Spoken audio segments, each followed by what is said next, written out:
बिस्मिल्लाहिर्रहमानिर्रहीम नहमदु नसल्ली अला रसूलिहिल करीम। Dear students, मैं उम्मीद करता हूँ आप सब खैरियत से होंगे। आज हमारी एक्सरसाइज 9.1 जो कि कंटिन्यू है और इसमें क्वेश्चन नंबर 4 के कुछ पार्ट्स को हमने सॉल्व करना है, 5, 6 एंड 7 और हर क्वेश्चन को इंशाल्लाह सॉल्व करेंगे। और जो क्वेश्चन नंबर्स 8 है और 9 है वो ALP में ड्रॉप हो गए, उसको अभी हम सॉल्व नहीं करेंगे, नेक्स्ट लेक्चर उसके लिए अलग से बना लेंगे। तो आइए चलते हैं कि इन क्वेश्चंस में हम सिमिलर ट्रायंगल्स को डिस्कस कर रहे हैं। सिमिलर ट्रायंगल्स वो होती हैं जिनकी करस्पॉन्डिंग रेशियोज क्या होती हैं, इक्वल होती हैं। क्वेश्चन नंबर 5 जो है हमारे पास एक प्लैंक है। प्लैंक कहते हैं लकड़ी के एक हिस्से को, वो स्टेयर्स के ऊपर इस तरह से रखा गया है और कहा गया है कि इसकी जो चौड़ाई है वो 20 सेंटीमीटर है और जो डीप है मतलब हाइट जो है वो 16 सेंटीमीटर है। ठीक है, और इस प्लैंक के नीचे फिर एक बॉक्स, रेक्टेंगुलर बॉक्स रखा गया है जिसकी विड्थ जो है वो x सेंटीमीटर है और हाइट जो है वो या डेप्थ जो है वो क्या है 8 सेंटीमीटर है।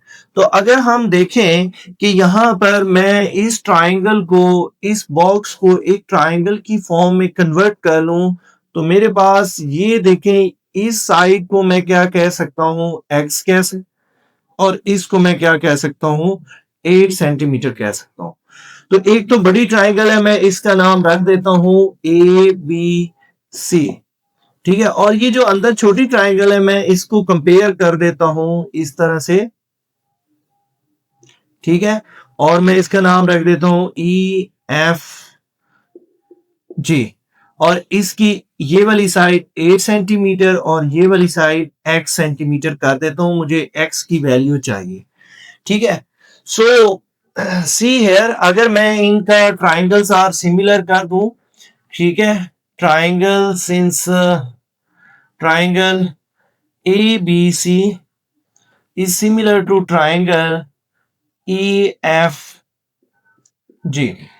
ये ट्राइंगल सिमिलर है तो इनकी करस्पॉन्डिंग साइड्स भी सिमिलर होंगी। मुझे x की वैल्यू चाहिए तो मैं स्मॉल ट्राइंगल की वैल्यूज को ऊपर रखूंगा FG ओवर, इसका कंपेयर मैं बेस के साथ BC के साथ करूंगा। ठीक है, दैट इज इक्वल टू, अब ये साइड इसकी हाइट है EG जो है ओवर इसकी हाइट या डेप्थ क्या है, AC है। FG की वैल्यू क्या है, x है और BC की वैल्यू जो है वो है 20। EG की जो वैल्यू है वो 8 है और AC की जो वैल्यू है वो है 16 टोटल। ये 20 यहां पर डिवाइड हो रहा है तो यहां पर आकर क्या हो जाएगा, multiply, x is equal to 8 multiply 20 over 16। अब आप टेबल डिवाइड कर सकते हैं, 8 2s आर 16 और x is equal to 2 10s are 20 आ जाता है, तो x is equal to 10 centimetre. जो हमारे पास बेसिकली इस बॉक्स की जो विड्थ आई है वो क्या आ गई है, 10 सेंटीमीटर आ गई है। That is our question. Okay students, आज क्वेश्चन नंबर 6 जो है इसमें हमारे पास एक जो है पर्सन है, man who is 1.8 metre tall और उसका जो शेडो बनता है 1.8 मीटर टॉल है, तो उसका जो शेडो बन रहा है वो यहां मैं बनाता हूं, वो ये शेडो बन रहा है 1.8 मीटर उसकी हाइट है और जो शेडो बन रहा है वो 0.76 मीटर बन रहा है। ठीक है, तो ये एक ट्रायंगल बन गई। इसी तरीके से एक और पोल लगा हुआ है, if at the same time a telephone pole cost 3 metre shadow, find the height. तो उसका शेडो ज्यादा है भाई, इसका शेडो जो है वो ज्यादा आ रहा है, 3 मीटर आ रहा है। ठीक है, तो इसकी हाइट फाइंड करनी है तो ऑब्वियसली हाइट क्या होगी, ज्यादा होगी। ठीक है, चलें इस ट्राइंगल का नाम रख देते हैं ABC और इसका नाम रख देते हैं ई एफ जी।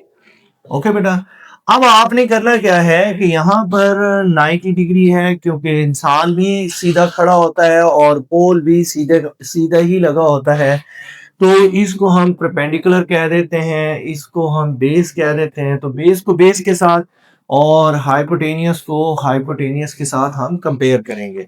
यहाँ पर हम लिख देते हैं कि since triangle A B C is similar to triangle EFG। ओके, अगर ट्राइंगल्स सिमिलर हैं तो इनकी करस्पॉन्डिंग साइड्स भी क्या होंगी, सिमिलर होंगी। लेट्स सी कि हमें x चाहिए, तो हम इसको फर्स्ट पे प्रेफर कर लेते हैं, न्यूमिनेटर में रख लेते हैं, ऊपर रख लेते हैं। तो मैं लिखता हूं ई एफ साइड, इस साइड पर ये वाली साइड से रेशियो लेंगे, करस्पॉन्डिंग साइड्स की रेशियो लेंगे, ये फिर इक्वल आएंगी। ठीक है जी, equals to ratio of the base के साथ कर लेते हैं एफ जी ओवर बी सी।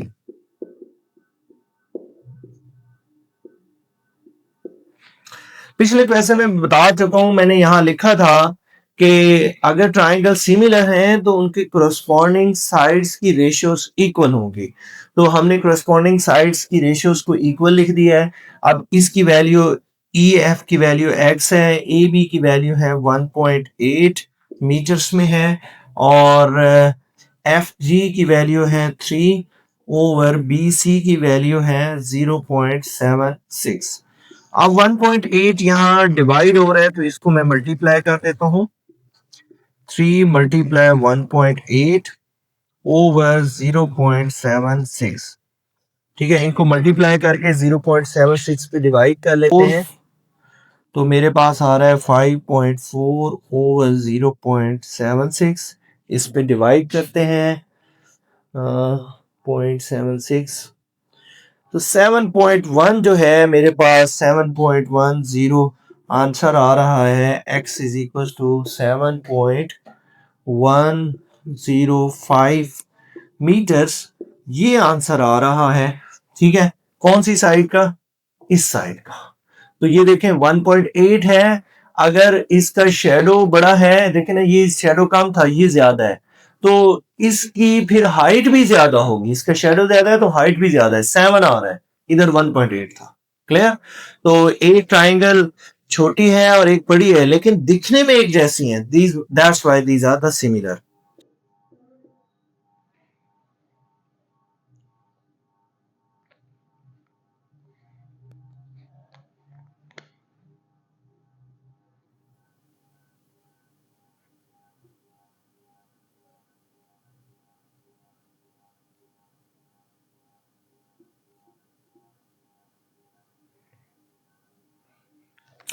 ओके स्टूडेंट्स, आप क्वेश्चन नंबर 7 में, विच इज ट्रिकी वन, इस क्वेश्चन में हमारे पास 2 राइट एंगल ट्राइंगल्स हैं। एक छोटी राइट एंगल ट्राइंगल है जिसको मैंने रेड कलर की लाइन से शेड कर लिया, और एक बड़ी है ए बी सी। ठीक है, और आप देखें तो ये भी एक राइट एंगल ट्राइंगल बन रही है। अगर मैं यहाँ पे हाथ रखूं तो ये भी एक राइट एंगल ट्राइंगल है। तो हमें वैल्यूज चाहिए, करस्पॉन्डिंग वैल्यूज चाहिए, एक्स वाई जी की वैल्यूज चाहिए। तो सबसे पहले हम इस राइट एंगल ट्राइंगल जिसको मैंने रेड शेड किया है, इसके ऊपर हम क्या कर देंगे, पाइथागोरस थ्योरम अप्लाई कर देंगे। सो अकॉर्डिंग टू,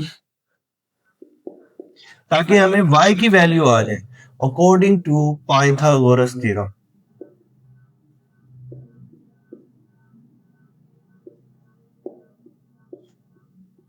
क्या है Pythagoras theorem? Hypotenuse square is equal to base square plus perpendicular square. ये 90 डिग्री है, हाइपोटेनियस है 10, और मेरे पास बेस क्या है, यहां पर 6 है, और परपेंडिकुलर जो है वो ये वाली लाइन है y, तो y स्क्वायर, सो 136 प्लस y स्क्वायर। 36 को इधर शिफ्ट कर दें तो 100 माइनस 36 आ जाएगा इक्वल्स टू वाई स्क्वायर, और y square is equals to क्या आ जाएगा 64, taking square root on both sides. तो y is equals to square root से कैंसिल, 64 का स्क्वायर रूट क्या होता है 8, और ये सेंटीमीटर में आ जाएगा। अब मेरे पास y की वैल्यू आ चुकी है। अब मैं क्या करूंगा,